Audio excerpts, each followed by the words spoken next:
mga palangga, welcome back to my second channel, Raquel Simply Filipina. And my video for today is, I'm cooking pinangat na salmon. Ayan. See? Nilagyan ko siya ng kamatis, sibuyas, bawang, and suka. Yes.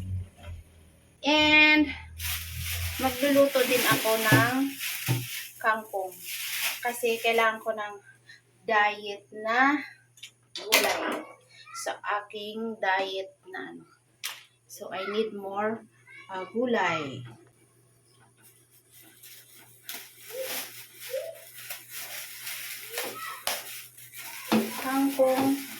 Kangkong is light. Nalayos na siya langga, kaya kailangan ko na siyang lutuin.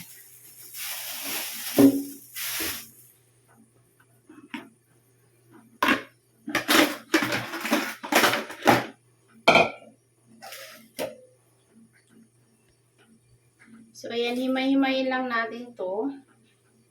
Yung ating kangkong na medyo nalahos na.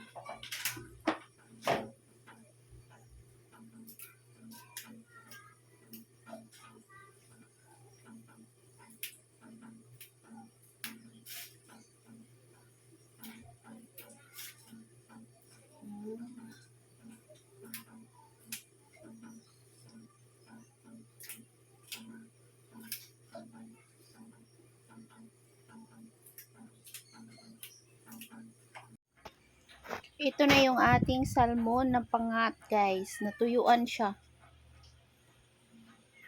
Ayan. Pangat sa kamatis. Konting kamatis lang. Wow. That is adobong kangkong. Yummers. That's my simple meal this lunch. Okay? Thank you. Kain tayo.